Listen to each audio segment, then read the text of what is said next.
We're all very human and fallible, and yet we live in a society that rewards pretending we're not fallible, or the range of acceptable fallibility is narrow.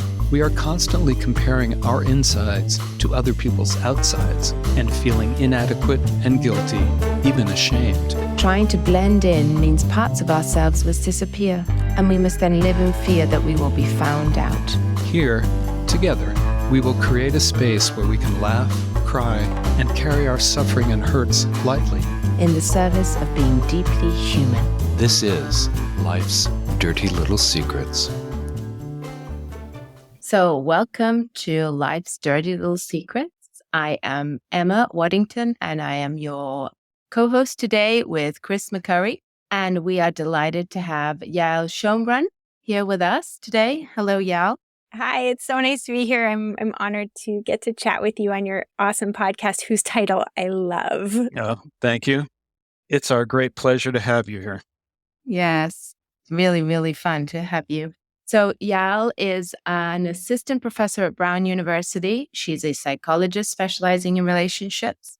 She's also the co-host of the fabulous Psychologist Off the Clock podcast and a writer. And today we are particularly excited to have read her book, Work, Parent, Thrive, that was published in November 2022. And today we'd love to talk a bit about one of life's dirty little secrets, which is very true for me, which is around the tension between being a parent and working, really. And so I'd love to start with why you chose to write this book. What was it that felt so important? Oh, gosh. Well, everybody always talks about writing the book that they wish they had available to read when they, went through a particular impasse in life. And for me, it was becoming a working parent. So, it's sort of an embarrassment of riches because I had a job that I loved. I had a healthy pregnancy. I was super excited to become a parent. I wasn't actually that concerned because I had supportive colleagues and a supportive partner. And I thought, I have this in the bag. I'm a psychologist, for goodness sakes, I can figure out this working parent thing. And, surprise, surprise, it was much, much harder than I anticipated. But because I'm a psychologist and because I specialize in relationships and also because I'm really enamored with positive psychology, the science of happiness, I think I had a really different lens on why I was so unhappy when I became a working parent. And, I was really looking for something specific in the bookstores that I couldn't find that spoke to the psychological tension that I was experiencing and that had sort of an optimistic flavor to it. Instead, all I found were really disheartening books that said, the policy is inhumane and inappropriate and, marriages are unequal and workplaces are inflexible. And all of that might be true, but for me, it really missed this psychological piece and didn't have this element of optimism that I was really yearning for. And so when I didn't find what I was looking for in the bookstores and the libraries, I decided to pursue the academic literature, as nerdy people like me are wont to do. And what I found there actually did suit what I was looking for, which is an entire body of work looking at this construct called work-family enrichment that hopefully we'll talk a bit about today, which is basically the sister of work-family conflict, right? So work-family conflict is true. We know that, from our personal experience, and we also know that from science, that when we have feet in lots of different demanding roles, there is tension between them. They compete for finite resources. And at the same time, what science says is that our roles can help each other out, whatever they may be, whether you're a parent or the child of an aging parent or a friend or an employee or a pet owner. All of your roles compete with each other and they also feed each other. And through knowing bits of social science, from creativity science to rest science to the science of happiness, we can actually find ways to manage the tension more skillfully and amplify the enrichment more strategically. And so for me, this book, which takes a psychological lens and looks at the complex relationship between roles, because again, my history is as a relationship person, I look at everything from a relational lens. So it's sort of a combination of looking at our roles as being in relation to one another, looking at the positive psychology of it, and trying to figure out, using tools from social science, how to navigate lives that encompass lots of demanding roles more skillfully. Yeah, I love that. And I was thinking, actually, it really is a book that hasn't been written before. And it really was a book that I needed too. And I'm so delighted you've written it and that I got hold of it. And I was thinking about, I think one of the things that has struck me as a working parent is this conflict between roles, because to an extent, I was reading that the word parenting kind of is relatively new, the word itself, parenting, and how it's kind of become a job. Once upon a time, if I think of what my parents probably thought of parenting, they thought they were parents, whilst we now have it a job. And so that makes it even more of a conflict. Like we've got this job, which is parenting, and then we have our full-time job as well. And those kind of expectations that are quite high on both ends nowadays that sort of add to this tension, which is why I think, this desire to be good at both almost, before your book, it felt like the impossibility. You can't be, you've just got to give up that dream. And thinking, so the kind of thing that I love the most about this tension that you described is more than the tension exactly, is that they can be complementary and that having these two roles can actually make you happier. Reading about that, I thought, yes, that just was so validating to me that actually being a working parent can make me a better parent.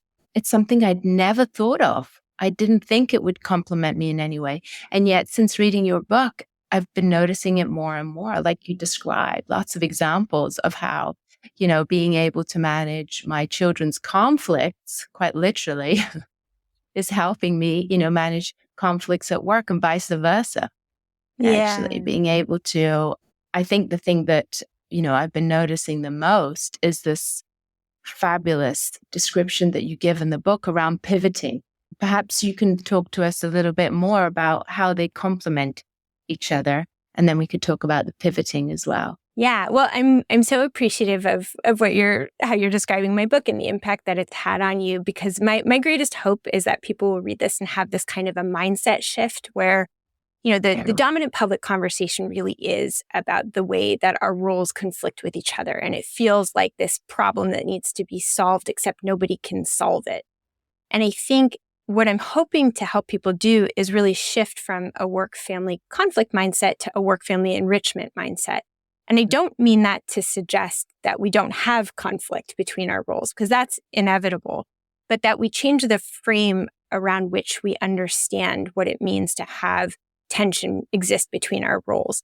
And in a sense, it's sort of like switching from an outside-in mentality of like solving something like you would solve a machine to an inside-out mentality, like you would solve a psychological problem, which is not to say like, okay, once we've solved sadness, we'll never feel sad anymore. Nobody thinks that that is possible. But we can change how we relate to the sadness. We can change how we understand it. We can change how we respond to it. We can change how we grow from it. We can change how we appreciate it.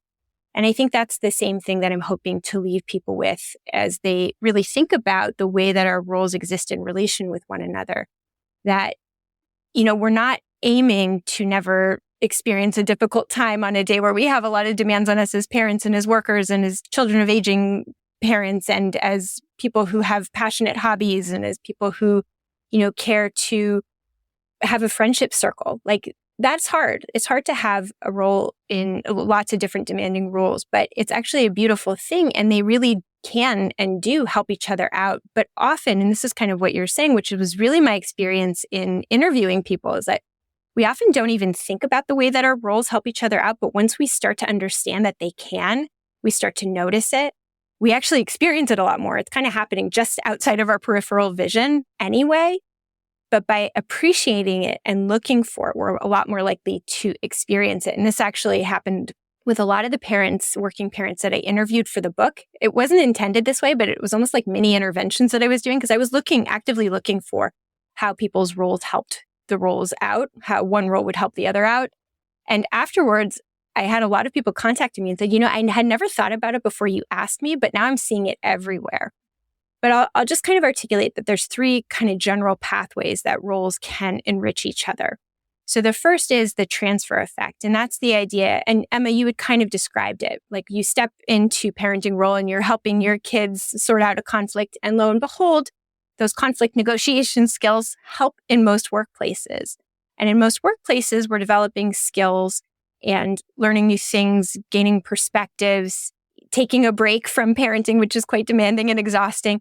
And as we're doing that, as we're doing our work, we're actually helping our parenting, because the skills that we develop at work and the time away from parenting is actually quite helpful for parenting. We come back with new ideas and fresh perspectives, and we've had a break. So that helps us parent better. So that's the transfer effect. The second pathway is the stress buffer effect. Now, we know that in any role that we have, we're going to hit tough patches. As a parent, your kids go through exhausting or just, painful developmental milestones. At work, there's periods where we're having a project or a client that is just really taking us down, or a boss who's micromanaging us. And what's nice about having multiple roles is that regardless of how hard how hard of a time you're having in a given role, you have an opportunity, because you have pressure to step from one role into another, to have a break from a difficult experience and hopefully have a more positive experience. And you can actually do it very deliberately. So for example, if you're feeling very lonely at work, when you go home as a parent, you can really deliberately look for opportunities to have a cuddle with your kid or connect with your partner about your day. Or if your kid is really giving you a hard time because they've entered their teenage years, you can go to work and have a positive experience with a coworker, a sense of mastery in a work task. The third pathway is what I call the additive effect. And as psychologists know, there's lots of different ways to define happiness. One is a sense of pleasure and gratification. You eat something delicious or buy something new and you just feel good. That's a very important way to feel happiness, but it's very fleeting, right? We habituate to that kind of happiness very quickly. Another kind of happiness that is more enduring is a sense of meaning, a sense of purpose in what we do. Now, it may not feel very good in the moment. So if you're training for a marathon, it can feel very purposeful, but it doesn't necessarily feel good. Same thing goes for parenting. Same thing goes for hard work. But if we can access a sense of purpose, we get a more enduring experience of happiness, of satisfaction. And that's the kind of happiness that we're talking about. And when we have multiple demanding roles of life, we have much more opportunity to access a sense of purpose and meaning. And what's nice is you can almost spread your existential eggs into lots of different baskets, because as a parent, there may be a point at which, we hope there's a point at which your kids go off into the world and launch as independent people. And there can be a sense of loss and emptiness. But if you have purpose that you've cultivated in other roles, whether it's work or hobbies or spiritual community, then you can sort of take the edge off loss in one or a phase of life where you don't have as much. For example, some people don't feel much of a sense of purpose in their work, and they can sort of take the edge off that by having a sense of meaning through their family life. And they can even attach it. I don't find inherent meaning in what I do for a living, but I find meaning in being able to support my family through the income that I receive by the work that I do. And so that sense of meaning and purpose, the additive effect of having lots of different places where you can extract that sense of purpose, you can help yourself access some of that enrichment. So again, the three pathways are the transfer effect, the stress buffer effect, and then the additive effect. So in a lot of ways, you're talking about, the stories we tell ourselves about what we're doing and why, and to create a narrative that is bigger and more supportive and helpful. Yeah, that's right. And I have a chapter on the narratives, on the stories we tell and how we can edit our stories. And, as we know from psychology, the way that we craft stories has a huge impact on, and it's something that humans do. We're wired for storytelling. This is a part of what it means to be human. In fact, there's this narrative researcher that I interviewed for the book, and he had this great quote that, spiders spin webs and humans tell stories, because stories really matter. They help us develop a sense of understanding and coherence, and they focus our attention on what's most important. But what's really cool about the human brain is that we can edit and we can choose where we point our attention to. And it's also helpful to remember that we tell the story, but we're also kind of the narrator. So there's a lot of opportunity that we have to work with the stories that we tell and to craft meaning in ways that are helpful for us.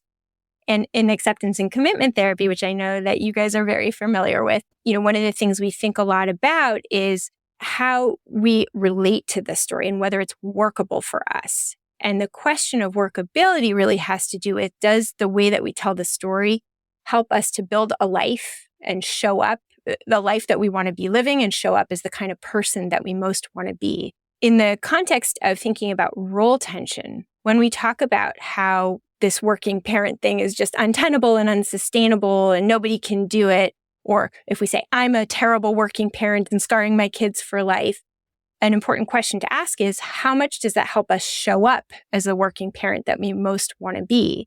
How much does that help us to be nourishing the kind of life that we want to be building over time? And for a lot of people, it turns out that telling those really negative, kind of fixed mindset, like nothing ever good is going to happen here, it turns out not to be very workable. It kind of causes us to be more stagnant.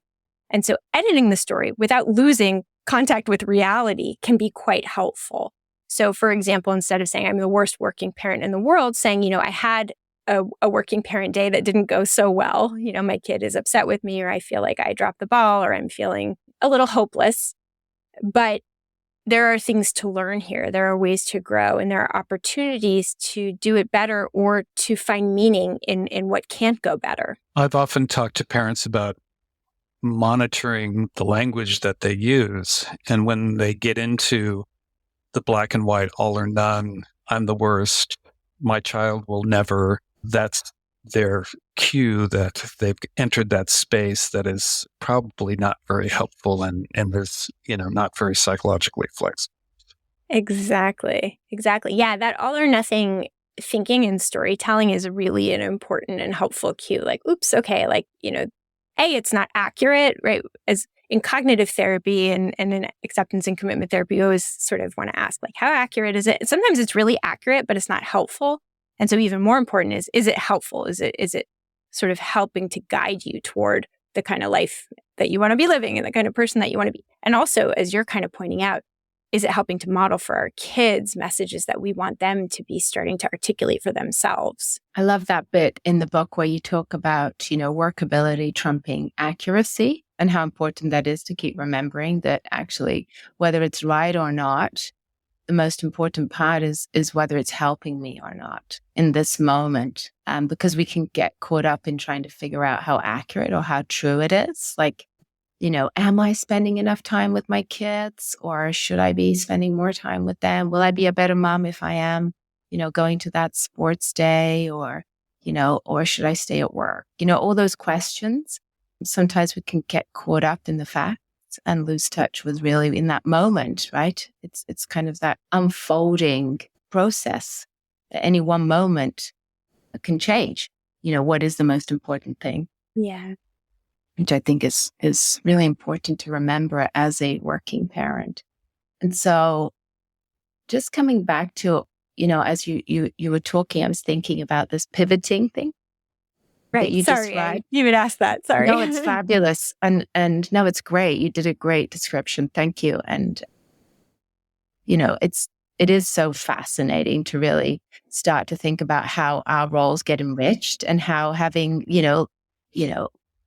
lots of eggs in our basket, we're more likely to be happy if we've got lots of different roles. And I've really been thinking about that a lot lately because I've sometimes felt overstretched, but now I'm thinking actually all these different things like doing this podcast. Chris and I are working on a few books, and I have a clinic, and I have children, I have chickens, I have, all these different pieces of my life that sometimes I think I'm, going mad trying to juggle all of these. I also notice that actually there is joy in all of them, exactly like you said. And if any one moment, I'm not feeling so good about one area, there is another area I might be feeling okay about.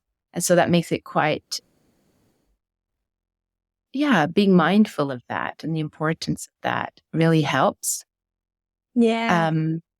And just this pivoting idea I thought was fantastic because obviously, in acceptance and commitment therapy, we're thinking about our ability to be psychologically flexible. And so to be sort of when these stories show up or when big feelings show up, being able to be flexible enough to attend to what's really important in that moment. And it had never occurred to me that having multiple roles, like being, a working parent or, looking after your aging parents and working, or being, a pet owner, or all these different pieces, the ability to pivot your attention from one to another is increasing our psychological flexibility. And that just blew my mind.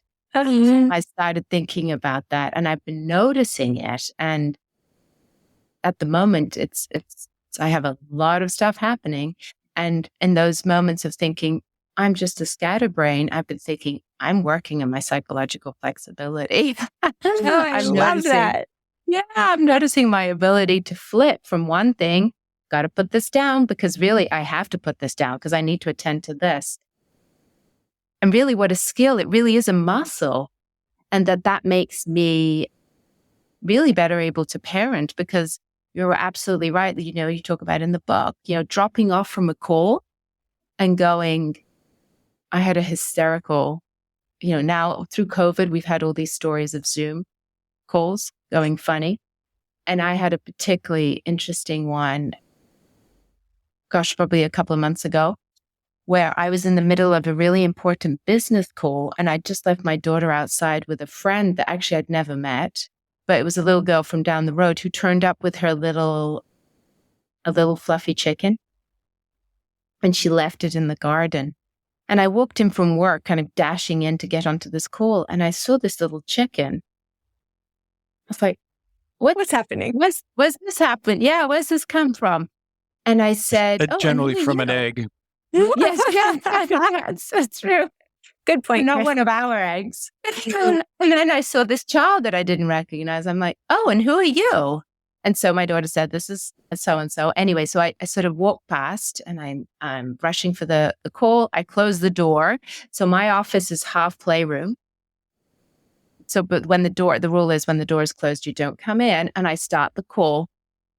And next thing you know, this little girl comes in with her chicken. Something's happened to the chicken. And I'm like, oh my goodness, I don't know what's happened to your chicken. Please go and speak to someone else. I'm in the middle of the call. And I sort of push her out. And then she comes back in. She's like, it's dead. I was like, oh my goodness, how did that happen? And so I had to end the call and attend to this dead chicken. And it turns out I was hoping it wasn't really dead. Oh gosh. No, it really was dead. I mean, the first time it came in, it was kind of shaking. I was thinking, oh, this is terrible. This doesn't look good. Go and find my husband, who was upstairs on another call.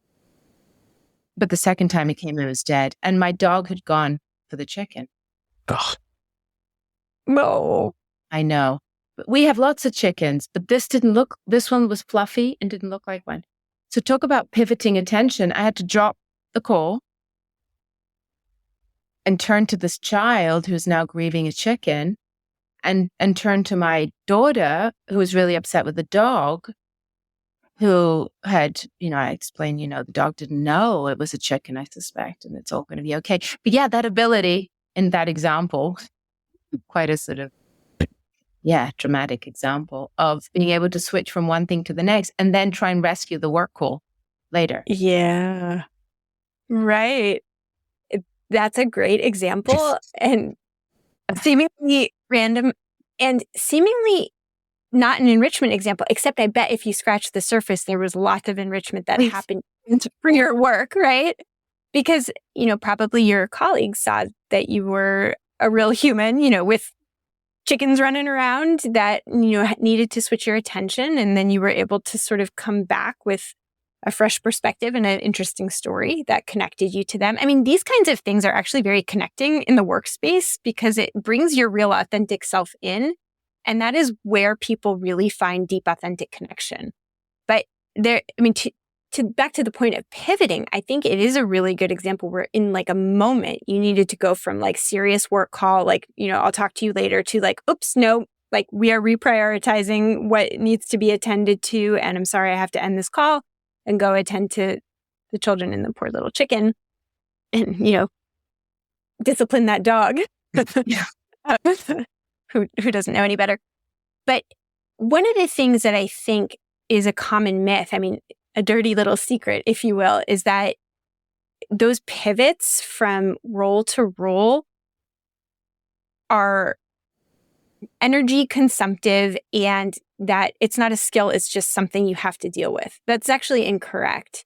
They do take energy, but the more you practice it, the more facile you get, the more flexible you get. And the research on this is really interesting because it is true that we don't multitask very well, but we can get better at task switching, right? The more often we do it, the more skilled we get. It is a skill that we can build.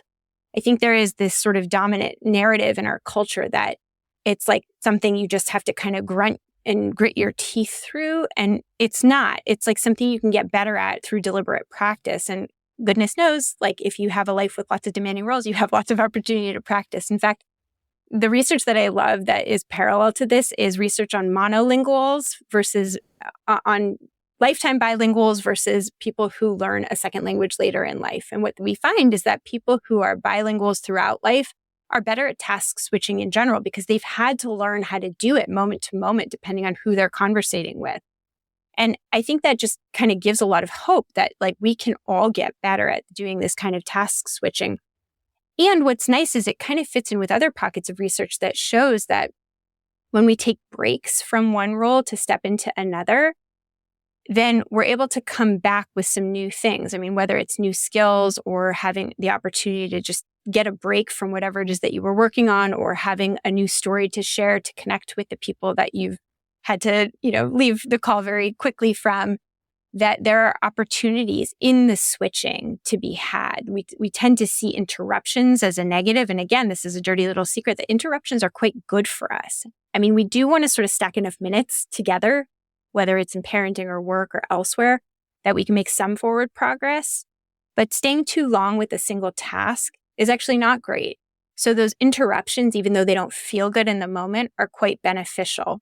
So I'm not sure that your call, benefited from you being interrupted inherently. The benefits weren't necessarily obvious, but there were some benefits that you could access and that you can access if you know, like, okay, here's a way that I can make this work for me. And that's really where the enrichment mindset comes in handy. That's a really great example. I mean, the other nice thing about pivoting is that it doesn't require one situation to be fully resolved. And things don't have to change in order for things to change. And that's something Steve Hayes, the founder of acceptance commitment therapy, used to say. We can't put our clients in the untenable position of having to change in order to change. That we have to start where we are. This is, that's the acceptance piece, that this is the situation now. I don't have to like it. And, I can pivot to, a more productive, values-driven course of action without having to resolve this other stuff, in the moment at least. Yeah, I love that. Yeah, I mean, and I think that the pivoting skill is, it's really, I mean, I'm calling it pivoting, but it really is psychological flexibility, which is just being able to make contact with the moment, whatever's happening, reconnect to your values, like who's the you that you want to be in a given moment, and then make a decision, behaviorally speaking, given what's going on around you, given what's going on inside you, given what your values are. How do you want to show up in this moment? And as you're saying, Chris, you don't have to feel comfortable. You don't have to like it. It doesn't have to be something you would ever choose. But you can make a value-aligned choice moment to moment. And when you do it with that flexibility, that willingness to say, okay, now I have to hang up the call and go deal with the kids and the dead chicken, or now it's time to return to the call, even though my child is still sad. If you do that with your values sort of in the driver's seat, then it really is an opportunity to pivot. And you can do that moment to moment. And it doesn't have to be a tragedy that you have to do this task switching a lot of times in a given hour. It can just be a part of, that hour, that's what was required in that hour. And having some confidence that the more you practice it, the easier it gets, I think is helpful to really build some of that optimism as opposed to that sense of, oh God, this is going to be so exhausting for me.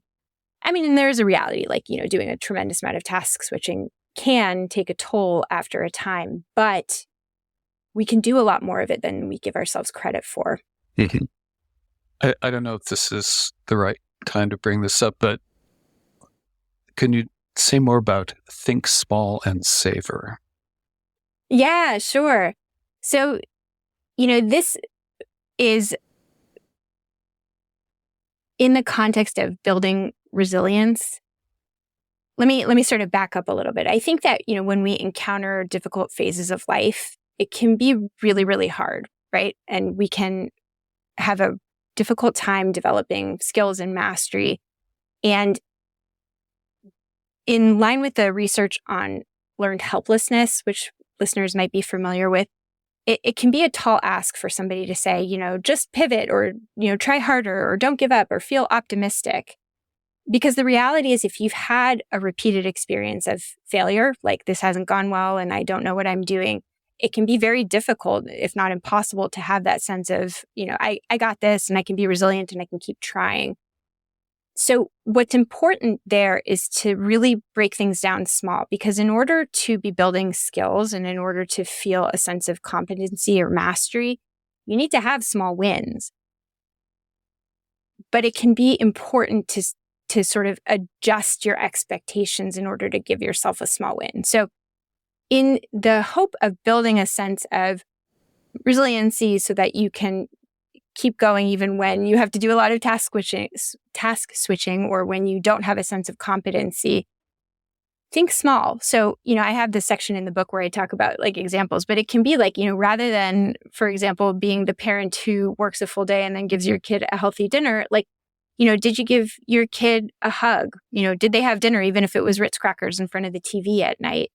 At work, maybe skills are new. Maybe, I'm actually doing a new work endeavor where I'm writing a newsletter and I feel incompetent all the time. And so I try to bring myself back to, this is a new skill. So how can you sort of break it down into smaller tasks that you can have a sense of competency? And can you savor the moments of joy along the way, even if they're not the big ones? So, if you had a moment of connection with your kids, even if the entire day wasn't a good one, can you savor that small thing?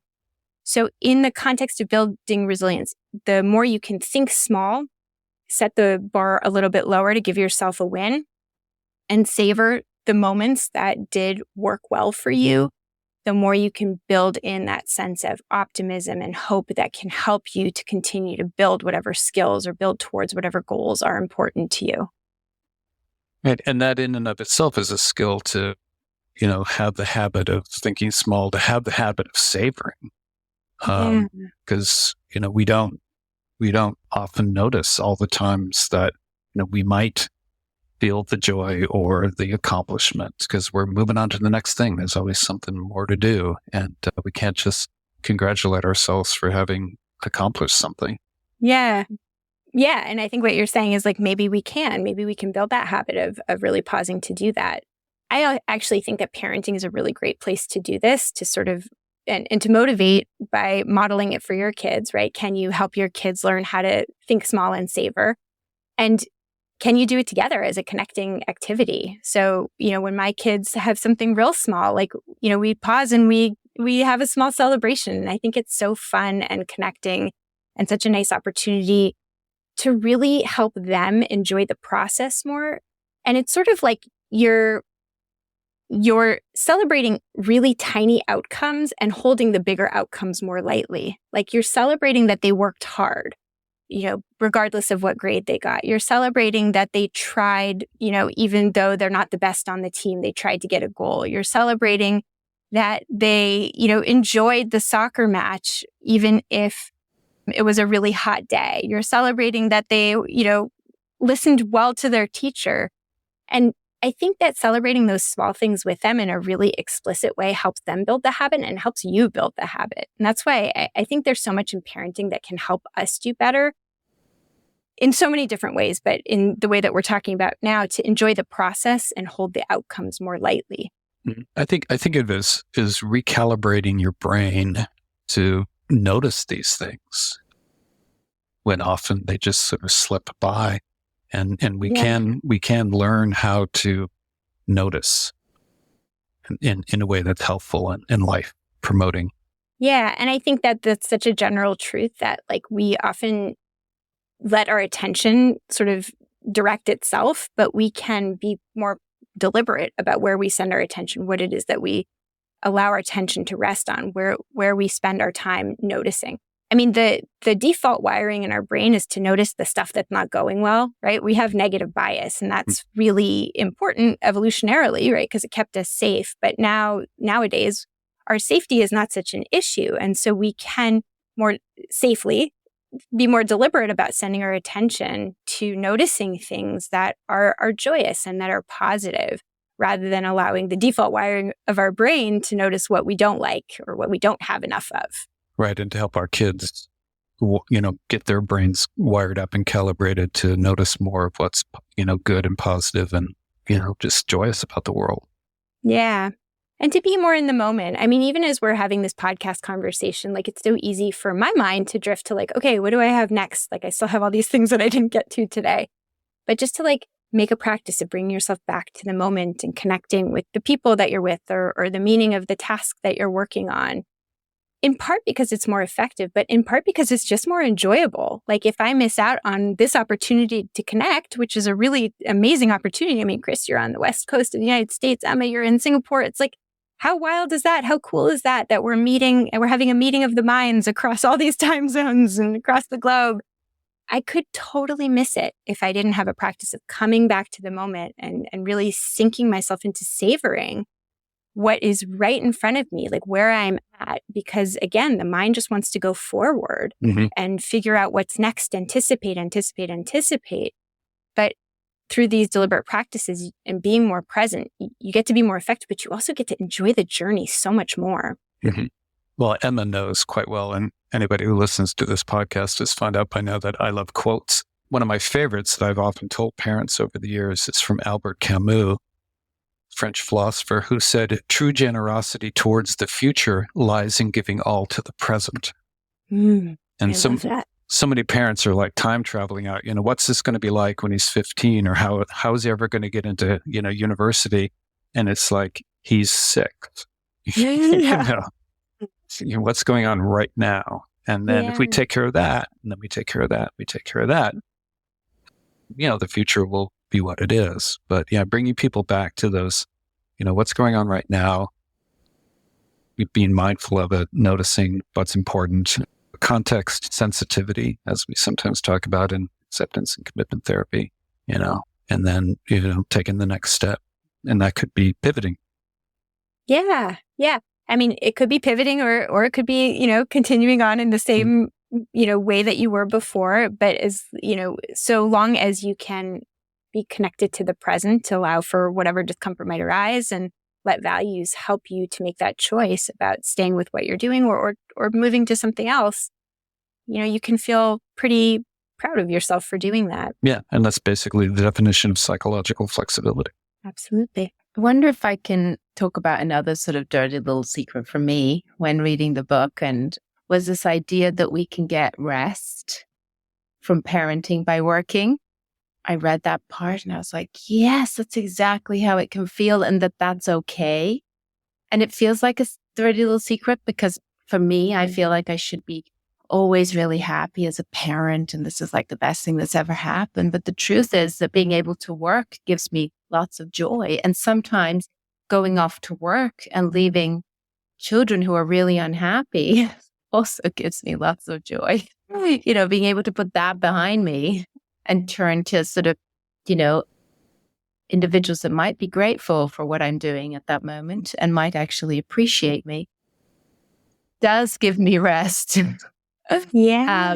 And so I thought that was such an important part to really sort of accept and be open about that truth, that really being able to have different roles and to enjoy different roles and to sometimes enjoy one more than the other for perhaps a long period of time, not just a moment. There could be a period of time of our lives as parents that is really, really hard and that actually we're not really enjoying it, and that, working or doing another role might be more enjoyable, and then that's okay.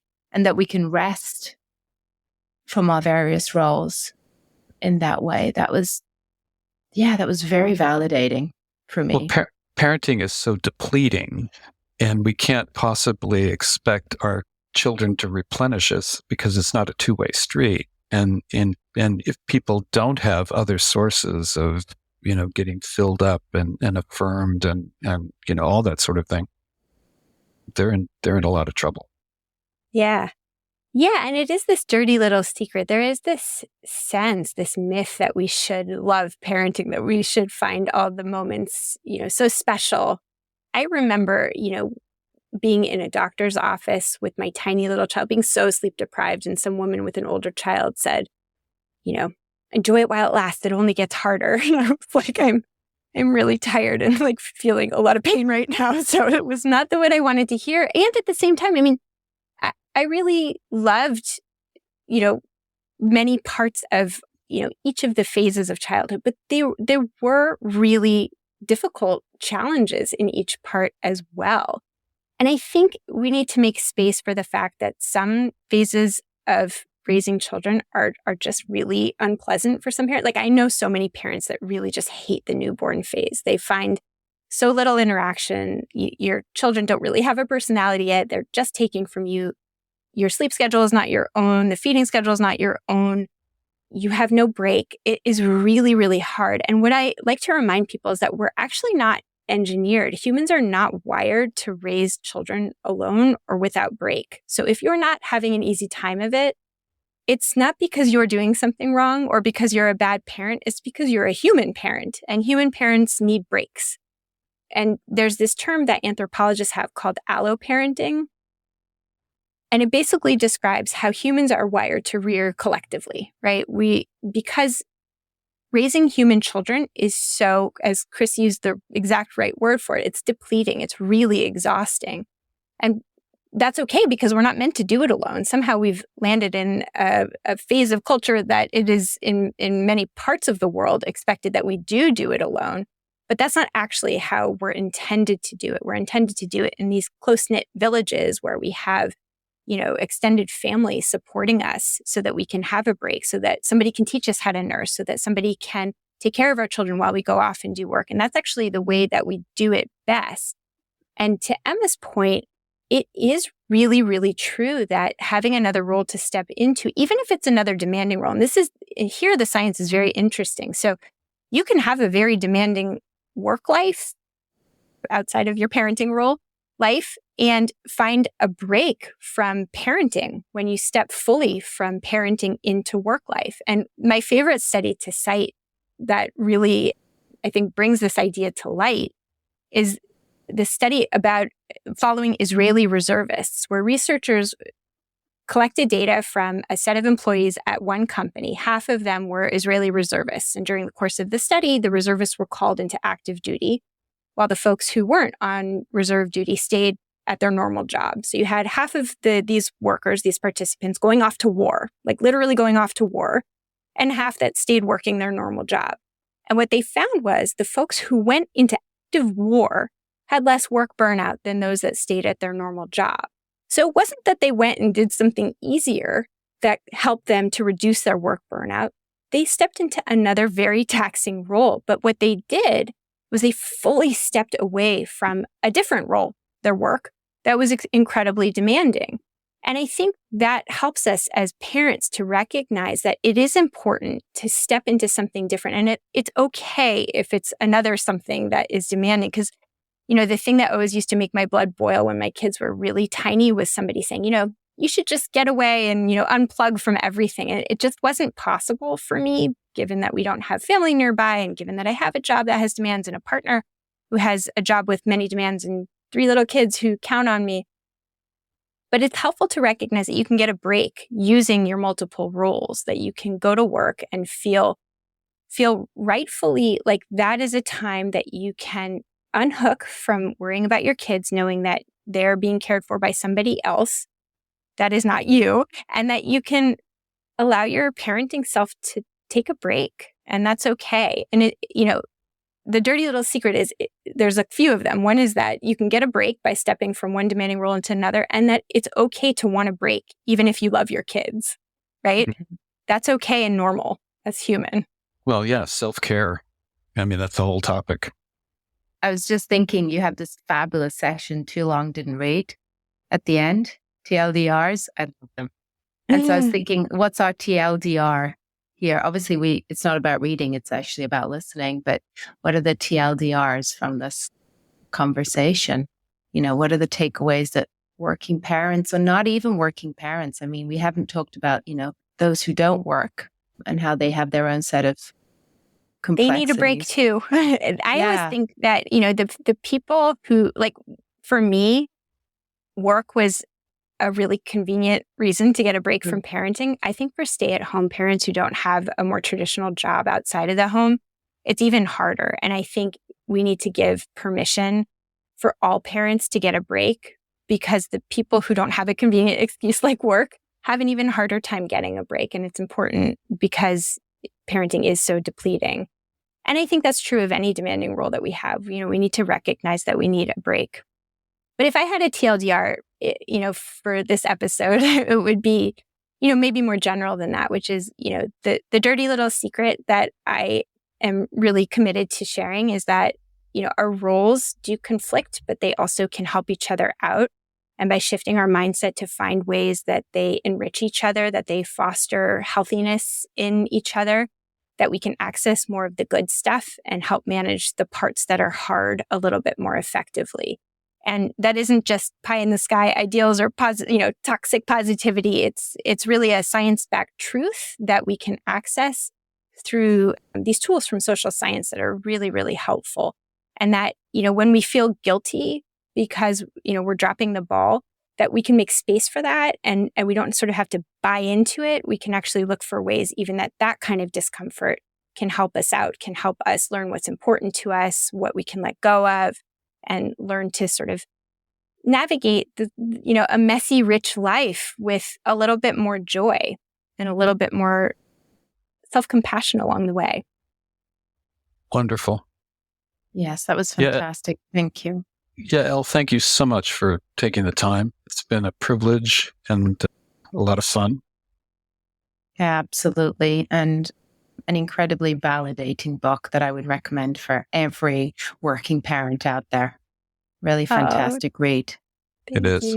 Wonderful. Thank you so much. It was such an honor to be on your podcast and such a great resource for listeners. And I am just really honored to have been a part of it. Thank you so much for making the time to chat with me.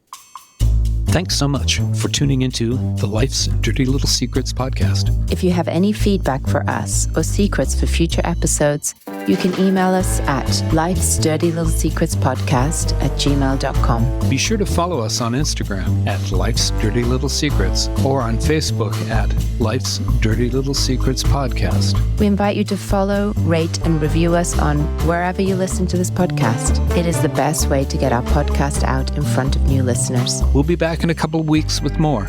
See you then.